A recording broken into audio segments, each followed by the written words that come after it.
Good morning my students. કેમ છો બધા? મજામાં? ઓકે. આપણે અત્યાર સુધી જે અભ્યાસક્રમ ચાલ્યો એ કેટલો ચાલ્યો મોટા ભાગનાને ખબર નથી.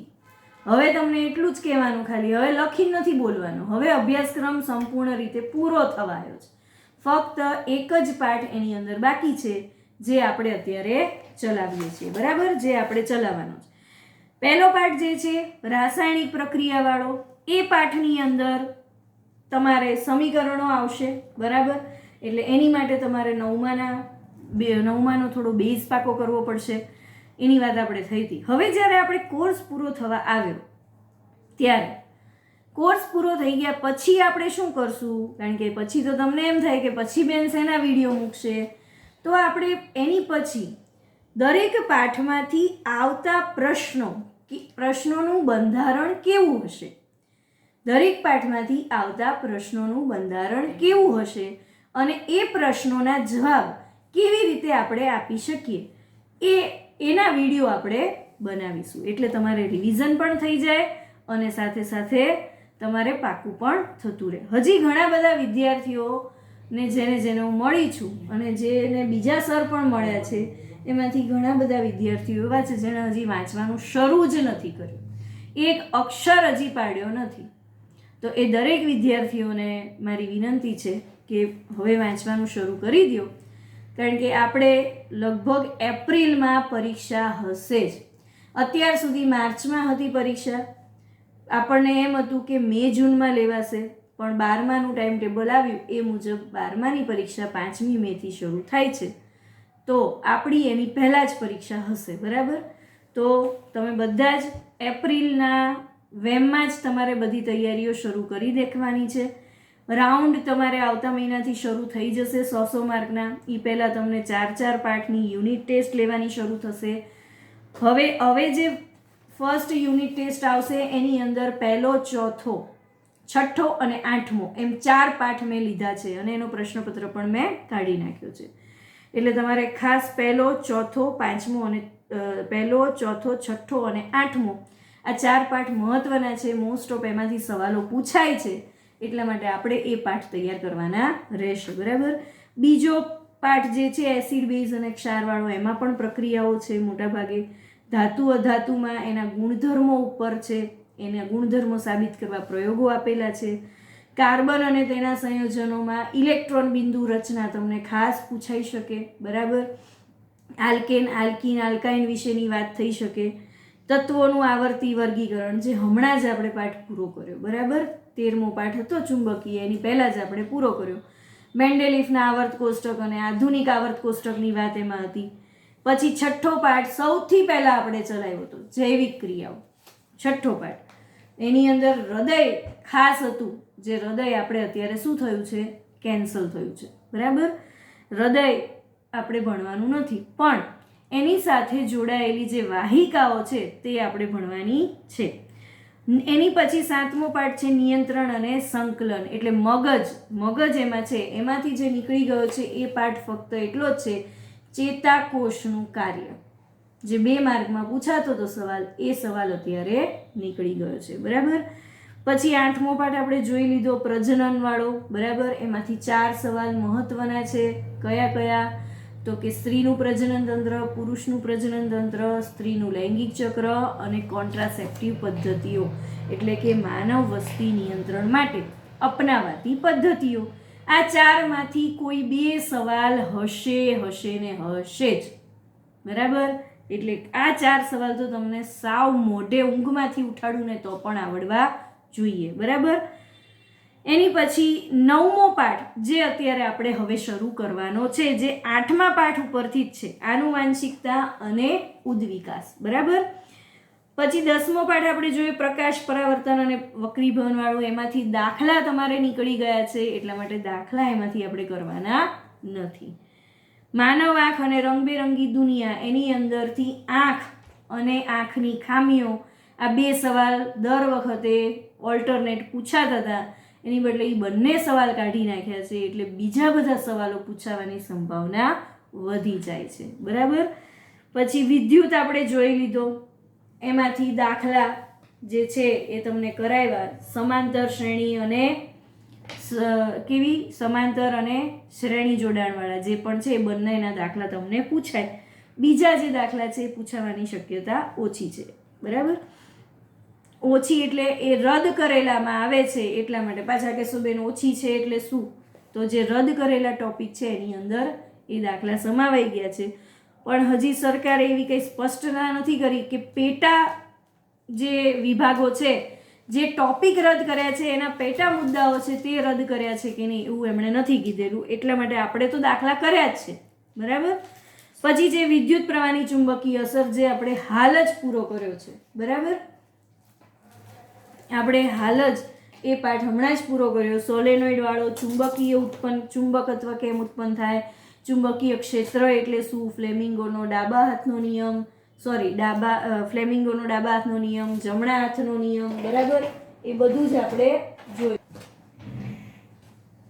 બરાબર, જે હમણાં જ આપણે જોયું ડાબા હાથનો નિયમ, જમણા હાથનો નિયમ બંને તમને પૂછાઈ શકે. એમાં આકૃતિ દોરવાની નથી એટલે આપણે આકૃતિવાળા જે પ્રશ્ન છે એની બાજુમાં તમને લખાઈને આવશે આકૃતિ સહ અથવા તો આકૃતિ ફરજિયાત અથવા તો આકૃતિ જરૂરી. એવા ત્રણમાંથી કોઈ એક વસ્તુ લખાઈને આવશે એટલે તમારે સમજવાનું કે તમારે આકૃતિ દોરવાની છે. બરાબર, એની પછી આપણે જોયો ઉર્જાના સ્ત્રોતો વાળો, આપણું પર્યાવરણ જોયું અને નૈસર્ગિક સ્ત્રોતોનું પ્રબંધન. આ ત્રણેય પાઠ એવા છે કે 14, 15 અને 16 તમે વાંચીને તૈયાર કરી શકો છો. બરાબર, ઉર્જાના સ્ત્રોતમાંથી તરંગ ઉર્જા, ભરતી ઉર્જા, પછી સામુદ્રિક ઉર્જા, ન્યુક્લિયર ઉર્જા એવું બધું પૂછાઈ શકે. 2 માર્કની ટૂંક નોંધો છે. બરાબર, અને એની પછી તમને બાયોગેસ પ્લાન્ટ વિશે પણ પૂછાઈ શકે એ પાઠમાંથી. આપણા પર્યાવરણમાંથી કચરાના નિકાલની પદ્ધતિઓ પૂછાય, કચરાનો પ્રબંધન કેમ કરવું તે પૂછાઈ શકે. અને નૈસર્ગિક સ્ત્રોતોના ટકાઉ પ્રબંધનમાંથી 5R વાળો જે ક્વેશ્ચન છે એ તો પૂછાશે જ. ગમે એ રીતે પૂછાશે. એ 2 માર્કમાં પૂછી શકે, 3 માર્કમાં પણ પૂછી શકે અને 4 માર્કમાં પણ એ સવાલ પૂછી શકે છે. બરાબર, તો એ પ્રશ્ન જે 5R વાળો છે તે તો તમારે ખાસ અને ખાસ કરવાનો છે જ તે. તો આ બધા જ પાઠ આપણે એકવાર જોઈ લીધું કે કયા પાઠમાં શું છે. હવે જે આપણે જોઈએ છે તે છે 9મો પાઠ આનુવાંશિકતા અને ઉદ્વિકાસ વાળો. બરાબર, હવે આનુવાંશિકતાનો અર્થ શું થાય, આનુવાંશિકતાની ટૂંક નોંધ તમને પૂછાય છે. બરાબર, આનુવાંશિકતા એટલે શું તો કે પેઢી દર પેઢી પિતૃ પેઢીના લક્ષણોનું સાતત્ય જળવાઈ રહે તેને આપણે આનુવાંશિકતા કહીએ છીએ. બરાબર, તમે પ્રજનનની પ્રક્રિયા એટલે શું એ જોઈ લીધું. પ્રજનનની પ્રક્રિયાનું મહત્વ શું છે એ પણ આપણે જોયું. બરાબર, હવે એની ઉપરથી તમારે જોવાનું છે કે આનુવાંશિકતા અને ઉદ્વિકાસ એટલે શું. હવે આ ઉદ્વિકાસ વિશે આપણે થોડીક માહિતી જોઈ લઈએ. ઉદ્વિકાસ એટલે શું તો તમે પહેલાના જમાનામાં સૌથી પહેલા લગભગ હજારો લાખો વર્ષ પહેલાની વાત છે ત્યારે માણસ જાતિનો જન્મ હતો જ નહીં. પૃથ્વી ઉપર માણસ જાતિનો જન્મ નહોતો. લાખો વર્ષ પહેલાની વાત છે. પાછા તમે કહેશો કે બેન તમે કયા વર્ષની વાત કરો છો. બરાબર, એટલે તમને કહી દઉં કે લાખો વર્ષ પહેલાની વાત છે. તો લેમુર અને ચિમ્પાન્ઝી નામના વાનરોમાંથી, આમ તો બીજા ઘણા બધા વાનરોની જાત છે, એ જે જાત છે જેમાંથી ઉદ્વિકાસ થઈને માણસ બન્યો એ 12 સાયન્સમાં બાયોલોજીમાં આવે છે. એ સાથે 7 જાતો, બરાબર, પ્રજાતિઓ વાંદરાની. પણ ખાસ અત્યારે જે આપણે 10મામાં ભણવાનું છે, 10માના લેવલ પ્રમાણે, તો તમને લેમુર જાતિના વાંદરાઓ જે છે એમાંથી આપણે માણસ જાતિનો ઉદ્વિકાસ થયો. હવે કઈ રીતે થયો તો કે માણસ જાતિનો ઉદ્વિકાસ કેવી રીતે થયો. સૌથી પહેલા વાંદરાઓ જે હતા એ આ માણસ જેવા દેખાતા થયા. તો એ આદિમાનવ કહેવાયા. બરાબર, પણ એ માણસ અને વાંદરાનું કોમ્બિનેશન જેવું હતું. એને પણ પૂંછડી હતી જેમ વાંદરાને હતી. એ લોકો પણ ઝાડ પર સૂતા હતા પૂંછડી વીંટાળીને જેમ વાંદરા સૂવે છે એમ. બરાબર, જંગલોમાં રહેતા, જંગલોમાં ફરી અને જે શિકાર મળે તેનો શિકાર કરી નાના મોટા પ્રાણીઓનું શિકાર કરી કાચું માંસ ખાતા હતા. અને જો શિકાર ન મળે તો વનસ્પતિના ફળ, ફૂલ, પાંદડા પણ ખાતા હતા. એ આપણે અત્યારે પાંદડા ખાઈશું? નહીં ખાઈએ ને, કારણ કે આપણને ખબર પડે છે કે કઈ વસ્તુ ખવાય અને કઈ વસ્તુ ન ખવાય. ત્યારે એને આ ખબર નહોતી પડતી, બરાબર. એટલે એ લોકોનો ત્યાર પછી એકવાર જંગલમાં આગ લાગી, દાવાનળ, જેના લીધે કેટલાય નાના મોટા પ્રાણીઓ ભૂંજાઈ ગયા આગમાં. અને આદિમાનવ જ્યારે પોતાનો ખોરાક શોધવા ગયો ત્યારે એને શિકાર ન મળ્યો, પણ આવા આગમાં ભૂંજાયેલા કેટલાક પ્રાણીઓ મળ્યા અને એનું એણે આહાર તરીકે ઉપયોગ કર્યો. તો એને એમ લાગ્યું કે આ ભૂંજાયેલું માંસ છે તે કાચા માંસ કરતાં વધારે સ્વાદિષ્ટ છે. એટલા માટે તે માંસને શેકીને ખાતા શીખ્યો, એટલે કે રાંધતા શીખ્યો, બરાબર, આપણી ભાષામાં. પછી ધીમે ધીમે તે આગળ વધતો ગયો અને એણે એક જગ્યાએથી બીજી જગ્યાએ જવા માટે ચક્રની શોધ કરી. એ તો આપણને બધાને ખબર જ છે, આ બધું સમાજમાં તમારે આવે જ છે, બરાબર. અને પૈડાની શોધ કરી, જેથી એકથી જગ્યાએથી બીજી જગ્યાએ પરિવહન થઈ શકે. શેમાંથી એણે બનાવ્યા? વનસ્પતિના લાકડામાંથી, બરાબર. એમાંથી એણે વનસ્પતિના લાકડામાંથી એણે શું બનાવ્યું? તો કે ઓજારો બનાવ્યા, પથ્થરમાંથી ઓજારો બનાવ્યા, એટલે શસ્ત્ર બનાવતા શીખ્યો, બરાબર. એ પ્રમાણે એણે આવી કેટલીક શોધો કરી. એકવાર એવું થયું કે ખૂબ વરસાદ હતો અને તે જંગલમાં એ વરસાદથી બચવા માટે ગુફામાં રહેતા શીખ્યો. તો ગુફામાં રહેતો હતો એટલે એને એમ લાગ્યું કે અહીંયા તો જંગલી પ્રાણીઓથી પણ બચી શકાય છે.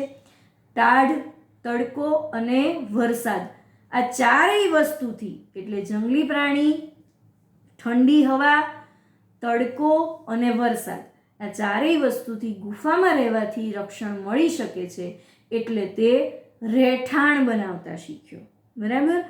એ પ્રમાણે આગળ વધતો ગયો, દોડતા શીખ્યો. પહેલાં એ 4 પગે ચાલતો હતો, એટલે એના હાથના જે તળિયા હતા ને, હાથના જે હથેળીઓ એ રફ હતી, કારણ કે એ એના વડે જ ચાલતો હતો.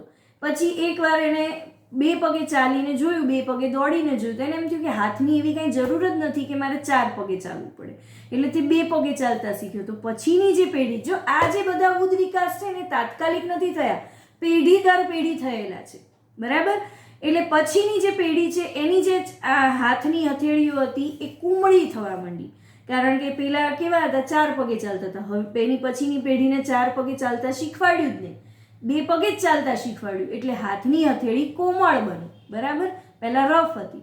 ધીમે ધીમે એ ઝાડને બદલે નીચે રહેતા શીખ્યો અને પૂંછડીનો શું થયો?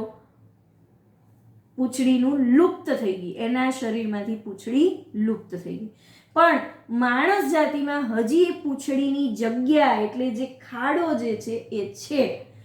કઈ ક્યાં આગળ છે તમારા શરીરમાં? તો કે તમારા શરીરમાં તમે પાછળથી આમ હાથ ફેરવજો તો છેલ્લા મણકાની નીચે એક નાનકડો ખાડા જેવી જગ્યા છે, જેને આપણે ગાદીની રચના કહીએ છીએ. અને એ ગાદીની સહેજ નીચે આ પૂંછડી આવેલી હતી અને એ પૂંછડી કેવી થઈ ગઈ? લુપ્ત, કારણ કે એને એ પૂંછડીની જરૂર નહોતી.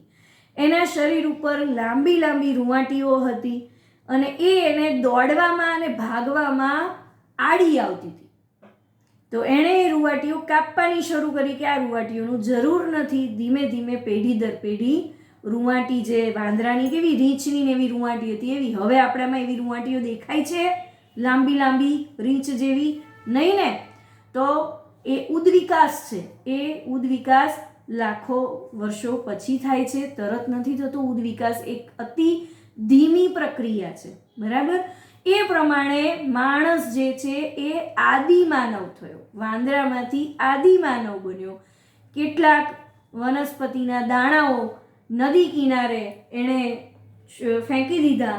પછી જે વરસાદ પડ્યો એના કારણે ત્યાં આગળ વનસ્પતિ ઉગી નીકળી અને એ દાણા એણે જ્યારે ખાધા ત્યારે એમને એમ લાગ્યું કે માંસ કરતાં આ વનસ્પતિ વધારે મીઠી છે, એટલે એ શાકાહારી બન્યો. નદીમાં નાવાથી તે ચોખ્ખો દેખાયો, એટલે એને એમ થયું કે આ તો સારું લાગે છે ભાઈ, આપણે નાહવું જોઈએ રોજ. આમાંથી તમારામાંથી કેટલા જણા નથી નાહતા? ખાસ કરીને ઘણા બધા જણા નાહતા નથી. એક આપણા શાસ્ત્રોમાં અને ધર્મમાં પણ નાહવાનું બહુ મોટું આપેલું છે કે કેમ નાહવું જોઈએ. નાહવાથી આપણા શરીરની અંદરની બધી જ નેગેટિવિટી જે હોય ને તે બધી ખંખેરાઈ જાય છે અને આપણામાં પોઝિટિવિટી આવી જાય. એટલે તમને જોજો, તમારા મમ્મી પપ્પા કે વડીલો જે હશે ને એ કહેતા હશે કે ભાઈ તું નાહી ધોઈને ભણવા બેસી જા. કોઈ એમ નહીં કે તું પહેલાં બેસ ભણવા. તમે નાહ્યા વગર જો ભણવા બેસશો કે લેસન કરવા બેસો ને તો શું થશે? તમે તરત આળસ આવશે, કંટાળો આવશે, ભણવાનું મન નહીં થાય. જે ભણશો તે યાદ નહીં રહે. એટલા માટે નાહી ધોઈ ભગવાનને હાથ જોડી, બે હાથ જોડીને માથું નમાવાનું. કારણ કે કેટલાય લોકો એવા છે કે જેને તમારી જેવું ભણતર નથી મળતું, તમારી જેવી જિંદગી જીવવાનું એનું સપનું છે. એવા કેટલાય લોકો છે અને તમને એ મળી ગયું છે. એટલે ભગવાનને બે હાથ જોડી અને આશીર્વાદ લેવા જોઈએ કે હે ભગવાન, તે અમને સારું જીવન આપ્યું છે. આપણાથી નીચું જોતા જોયું, ઊંચું જોતા ના શીખો. ઊંચું જોવાનું પણ લક્ષ્ય માટે જોવાનું. નીચું શું જોવાનું કે આની કરતાં તો વધારે મારી પાસે છે, એટલે થોડીક રાખો મનમાં કે નહીં ભાઈ એની કદર કરો. મમ્મી પપ્પાને પગે લાગો, કારણ કે એની મહેનતના લીધે તમે ભણો છો. એ જે રાત દિવસ મહેનત કરે છે ને તમારી ફી ભરવા માટે, એને લીધે તમે ભણો છો. બરાબર? એટલે તમે એને પણ પગે રોજ લાગવાનું રાખો. મમ્મીને તો રોજ પગે લાગવાનું. બરાબર? પછી ભણવા બેસો. શું કામ યાદ ન રહે? સવારે અત્યારે શિયાળાની સવાર છે, બધાને એમ થાય ગોદડામાં ભરાઈ દેવું, પણ શિયાળાની સવારમાં જ ઉઠીને તમે વાંચો ને, તમે જે 4 વાગે 4 થી 6 2 કલાક એટલી સરસ શાંતિ હોય છે ને, એ શાંતિમાં વાંચેલું તમને મોઢે પણ ન કરવું પડે અને તમને યાદ રહી જાય. એની મારી ગેરંટી. પણ નાહી ધોઈનો. પછી તમે એમ કહો 4 વાગે ઉઠીને બેનો ક્યાં નાવું? તો ઠંડા પાણીએ નાહવાનું નથી કહેતી ભાઈ, તમે તમતાર ગરમ પાણીએ જ નાહો. અને ઠંડા પાણીએ નાહો તો ઠંડી ઉડી જ જાય, ઠંડી લાગે જ નહીં. આપણે એને મધ્ય સ્નાન કહેવાય. આપણી ધાર્મિક પૌરાણિક પદ્ધતિમાં એને માધ સ્નાન કહેવાય. મધ્ય નહીં, મધ્ય એટલે તો મધ થયું. માધ સ્નાન કહેવાય એને. ગુરુકુળમાં રહેવા જાઓ ને તમે, ગુરુકુળમાં હોસ્ટેલ છે જે ગુરુકુળ, સ્વામિનારાયણ ગુરુકુળ અહીંયા મહેસાણા, થલતેજ, બધી જગ્યાએ છે. ત્યાં સવારમાં 4 વાગે ઉઠાડે, સાંજે રાત્રે માટલાની અંદર પાણી ભરી રાખે અને એ આખી રાત ઠંડુ થયું હોય અને એ પાણીથી, એ ઠંડા પાણીથી સવારમાં 4 વાગે ઉઠાડીને ઓમ નમઃ શિવાય કરવાનું. એટલે બધી ઠંડી ઉડી જાય ને. ઠંડી ઉડવાની સાથે સાથે તમને કોઈ જાતના રોગ પણ ના થાય. 100%ની વાત છે. એ આપણા ધાર્મિક પૌરાણિક કથાઓની સાથે સાથે એ વૈજ્ઞાનિક તથ્ય પણ સાચું છે. બરાબર? પણ અત્યારે તો એવું કોઈ નથી કરતું. હું તમને એવું કહેવાનું નથી કરતી. કરનારા છે 1-2 જે હું જાણું છું, 1-2 વિદ્યાર્થીઓ કે જે વિદ્યાર્થીઓ સવારે આવું ઠંડા પાણીથી નાહી છે, એ મને ખબર છે. તો એ સારું છે. તો એ વિદ્યાર્થીઓ ભણો. બરાબર? સારી રીતે. હવે ચલો આપણે પાછા ઓલા વાંદરા ઉપર આવી જઈએ. બરાબર? તો કે એ જે વાંદરાઓ છે એને ધીમે ધીમે એનું શું થયું? ઉદ્વિકાસ થયો. આ આખી જે મેં તમને વાર્તા કીધી ને, એ વાર્તા આખી વડોદરા પાસે એક પાર્ક છે, ઇન્દ્રોડા પાર્ક. વડોદરા નહીં, ગાંધીનગર પાસે ઇન્દ્રોડા પાર્કમાં આ આખી જ વાર્તા પથ્થરના શિલ્પ ઉપર લખેલી છે.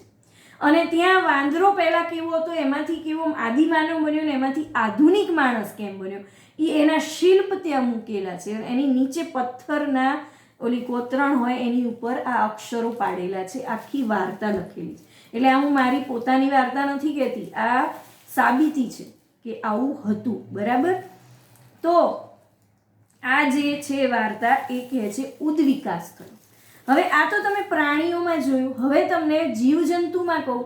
પ્લેનેરિયા નામનું સૌથી પહેલું સૂક્ષ્મજીવ, એટલે પહેલું સૂક્ષ્મજીવનો અર્થ એવો થયો કે કહેવાનો અર્થ કે શોધ્યું જે એમાં પ્લેનેરિયા હતું સૌથી પહેલું. પહેલાં શું હતું એને? તો કે આંખો નહોતી પ્લેનેરિયાને.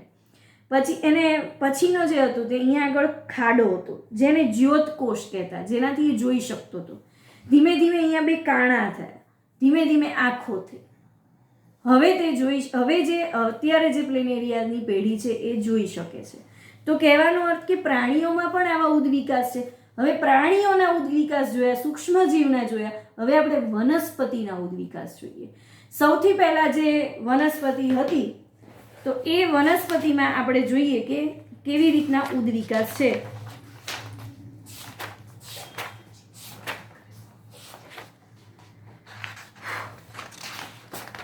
આપણે આમાં આપ્યું છે કે નહીં ખબર નથી. હા છે.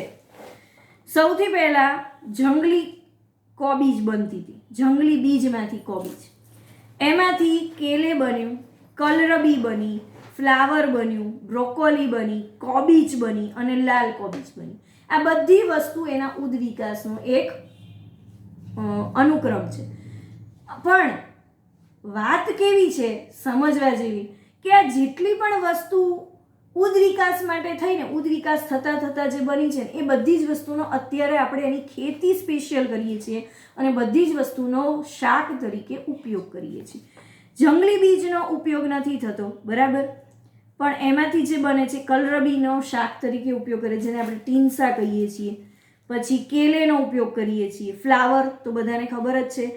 બ્રોકોલી, બ્રોકોલી રશિયન સલાડમાં ખાસ, અને બ્રોકોલીમાં બહુ જ પ્રોટીન હોય. આપણને એમ થાય લાગે ફ્લાવર જેવું તે, પણ લીલા કલરનું હોય એટલે આપણને ખાવાનું મન ન થાય, પણ બ્રોકોલી રશિયન સલાડ ને રશિયન ફૂડની અંદર બહુ જ હોય છે. બ્રોકોલીનો સૂપ તમને ખૂબ બધું પ્રોટીન આપે, બરાબર. તો આપણે નોનવેજ કે ઈંડા ખાવાની જરૂર ના પડે, એટલું સરસ પ્રોટીન હોય છે એમાં. કોબીજ બધાને ખબર છે. લાલ કોબીજ તો થાઈ ફૂડ અને રશિયન ફૂડની અંદર આ વધારે એનો ઉપયોગ થાય છે. ઘણી જગ્યાએ તમે મોલમાં ગયા હો ને ત્યાં જે શાક હોય ને ત્યાં તમે આ જોઈ હશે, બ્રોકોલી અને લાલ કોબીજ ત્યાં જોઈ હશે તમે, બરાબર.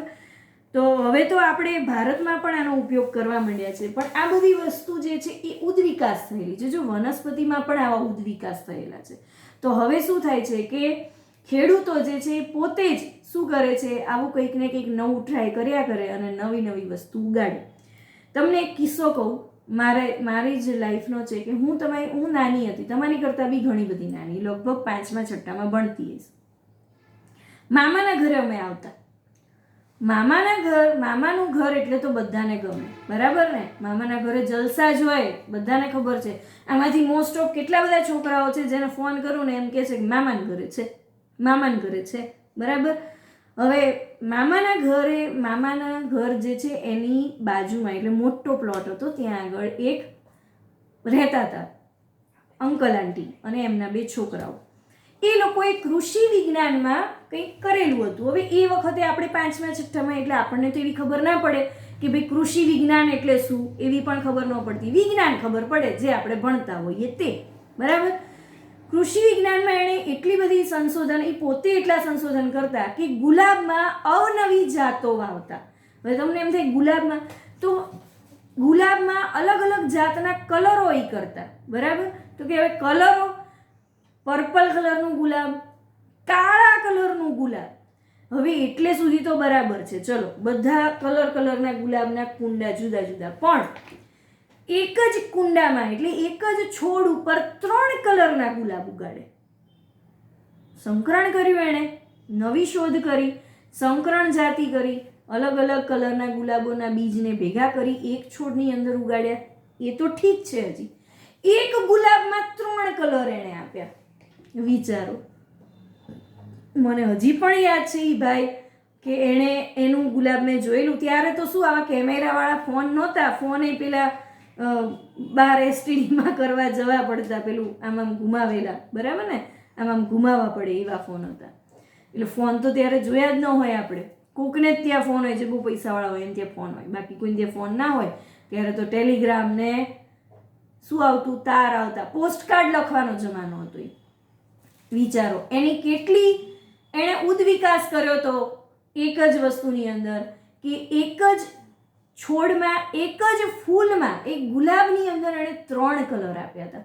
એક જ ગુલાબમાં 3 કલરનો ગુલાબ, અંદરની પાંખડી જુદી, બહારની પાંખડી જુદો કલર અને એની બહારની પાંખડી જુદો કલર. તો આ તો બહુ કહેવાય ને. તો માણસ એવું નથી, વૈજ્ઞાનિક હોય તો જ ઉદવિકાસની બધી જ પ્રક્રિયાઓ કરી શકતો હોય. સામાન્ય તમારી જેવો ભણેલો વ્યક્તિ હોય ને એ પણ આ ઉદવિકાસનું કંઈક ને કંઈક કરી શકતો હોય. તમે પણ કરી શકો. તમારા મમ્મી ઘરમાં આવો ઉદવિકાસ કરતા હશે. કઈ રીતે? હવે તમે મને કહો. કંઈક બનાવે છે, ચલો કંઈક વસ્તુ બનાવે છે. કોઈક નવી વસ્તુ બનાવે છે. હવે એણે ઈડલી બનાવી. ઈડલી આપણે બધા સામાન્ય છે, બરાબર? ઈડલી ઢોસા ખાવાનું સામાન્ય. પણ એ ઈડલીની અંદર ચાઇનીઝ સોસ નાખીને ખાવાથી કેવી લાગે? તો એ ઉદ્વિકાસ છે, ફ્યુઝન છે, ફ્યુઝન. ચાઇનીઝ અને સાઉથ ઇન્ડિયનનું ફ્યુઝન કર્યું અને કંઈક નવી વસ્તુ ઉત્પન્ન કરી. એટલે જે ઉદ્વિકાસ થયો એ ઉદ્વિકાસ બહુ ધીમી પ્રક્રિયા હતી. પણ અત્યારે જે આધુનિક માનવ આ બધી જે પ્રક્રિયાઓ કરે છે એ બધી ઝડપી પ્રક્રિયાઓ થાય. તો આપણે મૂળ દક્ષિણ આફ્રિકાના છીએ. આપણે દક્ષિણ આફ્રિકા બાજુ જે વાંદરાઓ હતા એમાંથી ઉત્પન્ન થયેલા, એમાંથી ઉદ્વિકાસ પામેલા માણસો છીએ, બરાબર? અને આપણામાં વાંદરાના લક્ષણો તો હજી દેખાય જ છે. આમાંથી કેટલાય જણા વાંદરા વેડા કરે જ છે ને? એટલે આપણે વાંદરાના લક્ષણો ભૂલ્યા નથી, બરાબર? તો આ થયો ઉદ્વિકાસ, બરાબર? હવે પ્રજનનની પ્રક્રિયા જે છે એની અંદર આ ઉદ્વિકાસ બંનેનું શું મહત્વ છે એ આપણે જોઈએ. પ્રજનન ક્રિયાઓ દ્વારા નવા સજીવ ઉત્પન્ન થાય છે અને પિતૃને સમાન હોય છે, પરંતુ તેઓ કેટલીક ભિન્નતા ધરાવે છે. એ ભિન્નતા વિશે આપણે 8મા પાઠમાં શીખી ગયા. મેં તમને વાત કરી હતી ને, 2 સગા ભાઈઓ હોય અને બંને કોઈ કારણસર, ભૌગોલિક કારણસર જો 2 અલગ થઈ જાય, એક દક્ષિણ આફ્રિકામાં જાય અને એક યુરોપિયન દેશની અંદર જાય, તો એની જે પેઢી હશે એ પેઢી કેવી થશે? એના પર્યાવરણને અનુકૂળ થઈને બનશે, બરાબર? એ પ્રમાણે ભિન્નતાનું મહત્વ વધારે છે. આપણે જો બધાના મોઢા એક સરખા જ હોય તો આમાંથી કોઈ ઓળખી શકે કે સોનાલીબેન કોણ, કે પ્રિયંકાબેન કોણ, કે ઓલા ભૂમિબેન કોણ, કે જલ્પાબેન કોણ, કે દર્શનભાઈ કોણ, કે ચિરાગભાઈ કોણ, જયદીપભાઈ કોણ? બધાના મોઢા સરખા જ લાગે. કેવું લાગે? તો કોને શું નામથી બોલાવવા? એટલે ભિન્નતા જરૂરી છે ને? જરૂરી છે, બરાબર ને? એટલે ભિન્નતાનું મહત્વ આપણને ખબર છે. ઘણી સંખ્યામાં સફળ ભિન્નતાઓ લિંગી પ્રજનન દ્વારા જ પ્રાપ્ત થાય છે, બરાબર? જો આપણે શેરડીના ખેતરનું અવલોકન કરીએ તો આપણને વ્યક્તિગત વનસ્પતિઓમાં ખૂબ જ ઓછી ભિન્નતાઓ જોવા મળે. માનવ તેમજ મોટાભાગના પ્રાણીઓ કે લિંગી પ્રજનન દ્વારા ઉત્પન્ન થાય છે, આમ વ્યક્તિગત સ્તરે અનેક ભિન્નતાઓ દ્રશ્યમાન બને. આ પ્રકરણમાં આપણે ક્રિયાવિધિનો અભ્યાસ કરશું. ભિન્નતાઓ ઉત્પન્ન થાય છે અને આનુવાંશિક બને છે કેવી રીતે? ભિન્નતાઓનો સંચય, લાંબા સમય સુધી થનારી અનુવર્તી અસરનો અભ્યાસ ખૂબ રોચક છે. ઉદ્વિકાસમાં આપણે તેનો અભ્યાસ કરીશું, બરાબર? આનુવાંશિક એટલે શું? પ્રજનનની પ્રક્રિયાનું અતિ મહત્વનું પરિણામ. નવી સંતતિના સજીવોની સમાન ડિઝાઇન કે બંધારણ હોવું એને આનુવાંશિક કહેવાય. તમારું મોઢું કોની જેવું લાગે? તમારા મમ્મી પપ્પા જેવું જ લાગશે ને, બરાબર ને?